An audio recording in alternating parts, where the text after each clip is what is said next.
मैं रोज इसे कहता हूँ कि बाजार जाए और शादी की खरीदारी करे, लेकिन ये रोज मुझे टाल देती। ये तो अल्लाह जाने किस मिट्टी की बनी हुई, अभी भी देखिए बच्चों के साथ बैठी मगज खपा रही है। कोई मानेगा 4 दिन बाद शादी है इसकी।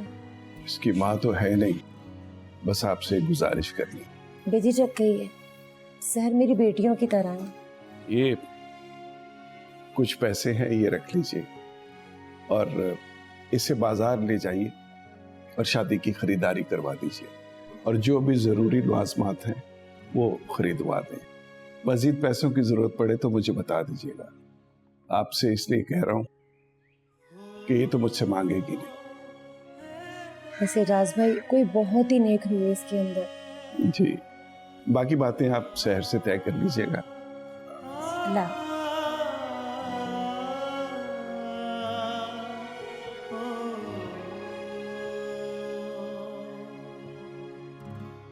कहाँ फंसा दिया है बाबा? ये लें जी आप लोगों की कॉफी, ये लो बेटा। Thank you.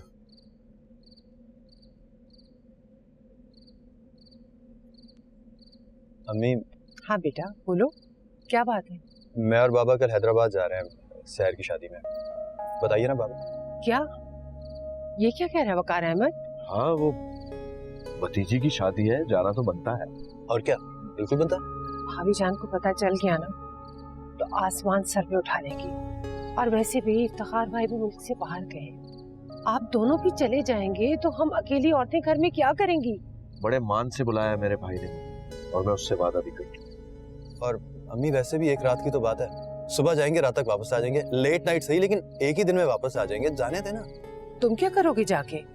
तुम्हें तो नहीं मैं जाने दूंगी। अम्मी मैं भी वादा कर चुका हूँ उनसे, और रातों क्या बाबा अकेले ड्राइव करेंगे हाईवे पे? मेरा जाना जरूरी है इनके साथ। मैं बता रही हूँ आप दोनों को, राबिया भाभी को और इफ्तिखार भाई को जरा से भी भनक पड़ गई ना तो घर में कयामत आ जाएगी।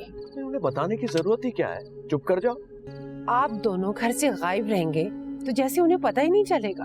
और वो हरी जो हर वक्त जामिन जामिन करती फिरती है, उससे कैसे छुपाओगे?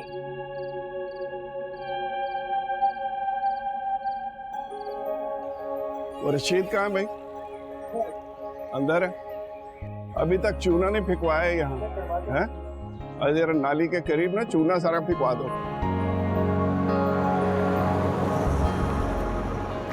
हाँ भाई, कितनी देर और चाहिए?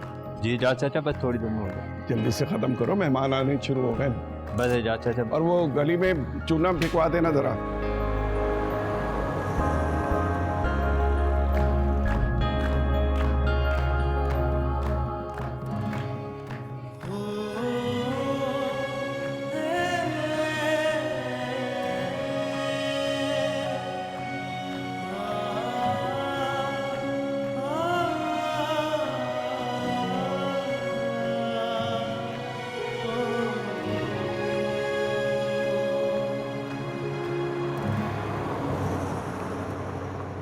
तुम क्या कह रही हो?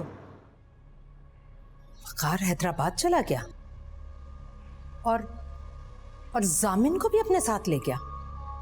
जी भाभी जान। लेकिन क्यों? उन दोनों का वहां क्या काम? क्या जरूरत थी वहां जाने की? भाभी जान, वकार ने इजाज़त से वादा कर लिया था इसलिए। यानी वो मुझसे छुप कर मुलाकातें करता है अपने भाई से, वादे वईद करता है? बहुत हैरत हो रही है मुझे ये सुनकर। नहीं भाभी जान, ऐसी कोई बात नहीं है। जो है जैसा है मुझे नजर आ रहा है।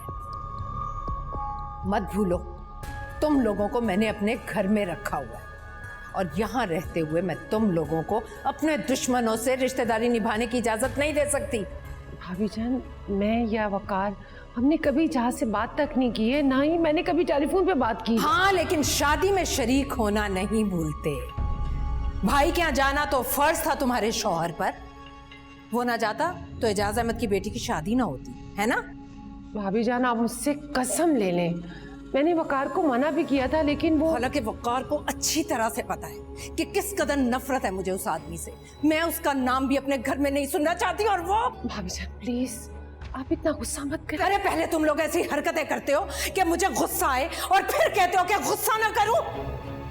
तुम्हें और तुम्हारे शौहर को अच्छी तरह से पता है कि एजाज अहमद ने क्या क्या किया हमारे साथ। उसकी वजह से कैसे कैसे अजाब भुगत चुके हैं हम, खास तौर पर मैं। फिर भी तुम्हारा शौहर मुझे नजरअंदाज करके अपने भाई के पास पहुंच गया। इसका मतलब तो यही हुआ ना कि वक़ार अहमद की नजरों में मेरी कोई हैसियत नहीं, कोई वक़्त नहीं। नहीं नहीं भाभी जान, खुदा ना खास्ता, वक़ार तो आपके खिलाफ जाने का सोच भी नहीं सकते। और किसे कहते हैं खिलाफ जाना? चला तो गया है वो।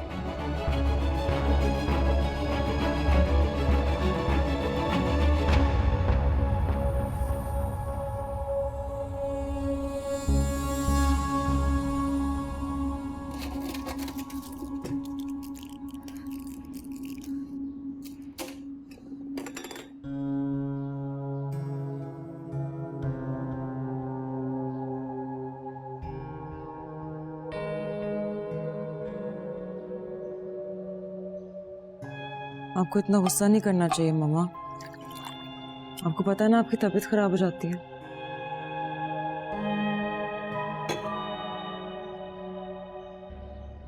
जामिन और वक़ार ऐसी हरकतें करेंगे तो मैं गुस्सा करूंगी, और क्यों ना करूं?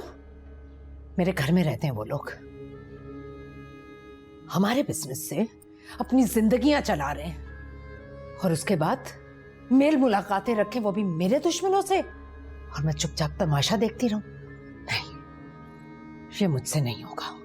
अच्छा छोड़े मामा, अब क्या हो सकता है, तो वो लोग जा चुके हैं। क्यों जा चुके हैं?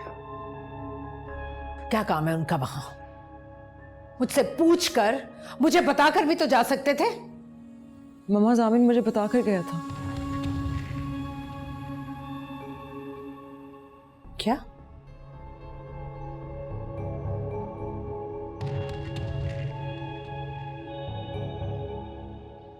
तुम्हें पता था? जी उसने मुझे कल रात ही बता दिया था, लेकिन मैंने आपसे बात छुपाई क्योंकि मुझे पता था कि आप कितनी हर्ट होंगी। फिर तो तुम भी उन्हीं की तरह निकली, मुझसे झूठ बोलने वाली, मुझे अंधेरे में रखने वाली। मामा माफ कर, मुझे अंदाजा नहीं था कि आप इतना गुस्सा कर जाएंगे। मेरी एक बात कान खोलकर सुन लो हरीम, जामिन की सारी आदतें अपने उस एजाज चचा से मिलती, उसी की तरह खामोश, वैसा ही खुद गर्ज। उसको इतनी ढील देना बंद करो, वरना तुम बहुत पछताओगी, और मैं भी कुछ नहीं कर पाऊंगी तुम्हारे लिए। चल यहाँ से।